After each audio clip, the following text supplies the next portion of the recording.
Thank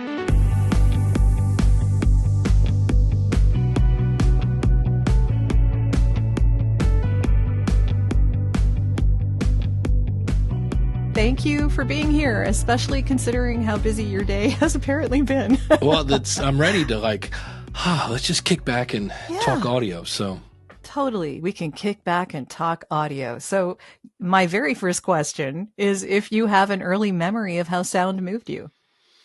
Boy, it's funny. I used to drive. Well, first of all, I grew up in a house of music. So my mom was playing old Benny Goodman and Glenn Miller and big band stuff, because when she was growing up, that's what was big. So there was always that. And then my dad was into country and womp, womp, womp, womp. So that was always in there. But I just consider myself a weird person. And so I was always making noises in one way or another. I remember watching Flipper trying to imitate a dolphin, which dates me. And I remember once my mom, we had, back in the day, if you got whatever a Happy Meal was or whatever, you would get a Coke glass and you could collect the whole set kind of thing. Oh, I remember those, especially the Star Wars ones. And so we had them, we'd ran out of room in the cupboards for the glasses. So they just sat on under the cabinets, and I would take them out as I'm talking on the phone, which of course was not, it's wired to the wall, and I would fill them up and tune them. And I would be sitting there, and I just remember one time my mom looked at me and goes, "Can you not just talk on the phone?" Cause I'm sitting there, ting, ting, ting, ting, ting, ting, ting, ting, ting, ting. She's like, "Can you not?" So, so I always, sound was always in my house. The other fun part is I always have sound in my head because I grew up in bands, and very much if it's too loud, you're too old, man. And that's all fun and good until you're, later and you can't hear anymore. You can't hear anymore. And the only thing you hear is this lovely thing called the ring of tinnitus. So I do not like silence, because the minute, like just now I said the word tinnitus and it's like in my head. Okay. Yes. So that's the other thing when it comes to sound, that I'm like, I hate silence because it makes my ear ringing just, kick into gear. That must be hard for peace. Yeah. I don't know. How do you get your peace then if it's not with silence? I don't. In a nutshell, I just had my best friend from forever was in town, and we're trying to squeeze him into my schedule. He goes, "Dude, when do you relax?" I go, "What exactly is that again?" I said, "Maybe if I watch a football game, but there's always something on." I'm even reading. I like reading, but that again, I have to have some sort of music on. When I sleep, I have a clean air machine on thing. So just drop dead silence is kind of my enemy. Wow. Okay. That's gotta be tough. And I feel for you. Yeah. And I'm the kind of guy that just works until I'm almost falling asleep at the keyboard. And then I go into the bed, I turn on the little air filter thingy. So I got a nice white noise going on, and I drop. So.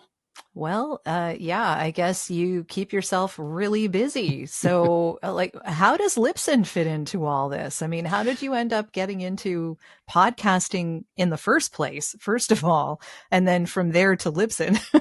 Yeah, I started, my background's in teaching. So I have gray hair, and I used to teach people back in the day how to surf the internet because they didn't know what it was. That's hard to believe. I remember those days. And I remember teaching email, and the person going, "Dude, he just hit send and it's already here. How does that happen? What is this voodoo, which is kind of what we're doing now with Chat GPT. And so I taught in the corporate world for decades. And the bad news is when you would hire salespeople that couldn't sell, instead of getting new salespeople, they would downsize the training department. So the last time that had happened, I was like, I'd really like to get a job in podcasting, because at that point I'd been podcasting for 10 years. And I knew everybody at Libsyn. I'd actually done a podcast with one of their vice presidents, Rob Walsh. And I just called him up and I said, "Hey, you want to have an awkward conversation?" He's like, "Okay." And I said, "The bad news is I lost my job, and the good news is I'm available to work for you." And he's like, "Okay, I would say I'm sorry to hear that, but what are you doing the rest of the day?" And I go, "Probably laundry."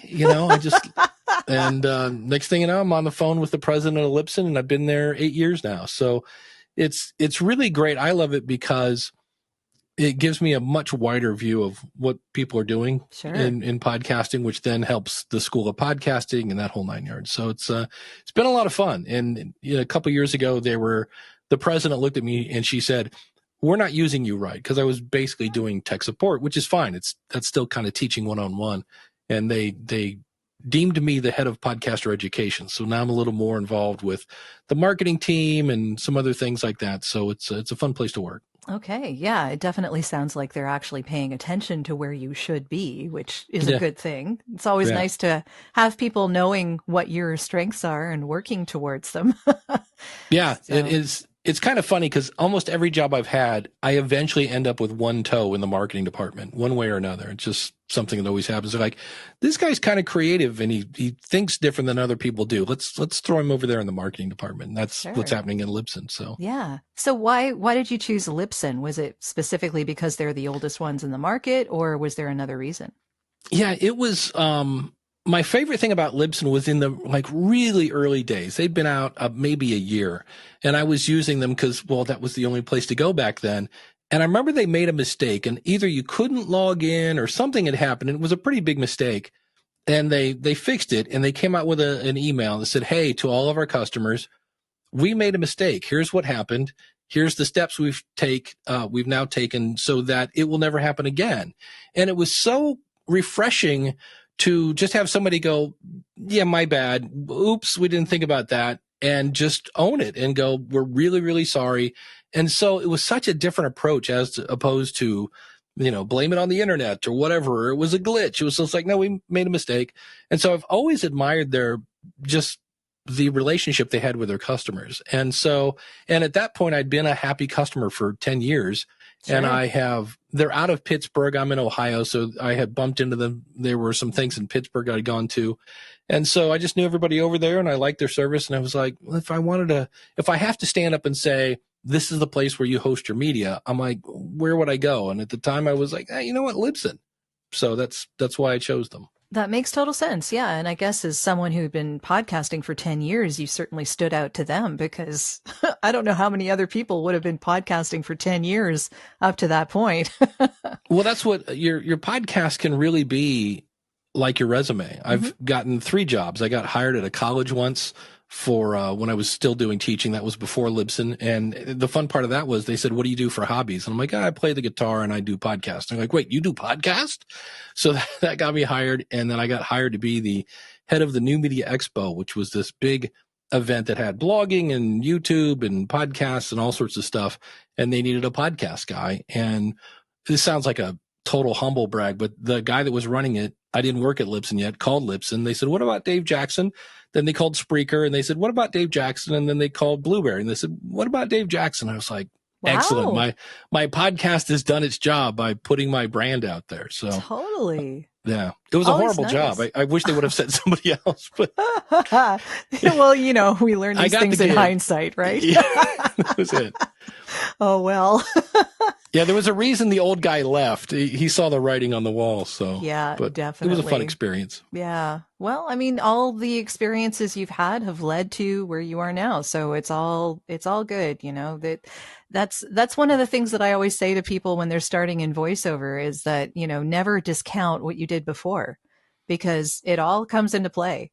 You never know where it's going to be useful. And it could just be that if you were you sold the drugs or something to doctors that you knew how to pronounce all the drug names. And so now you're a fantastic medical narration person. There's so many different ways that this could manifest itself, and definitely for podcasters as well. Same deal, no matter what you're podcasting about.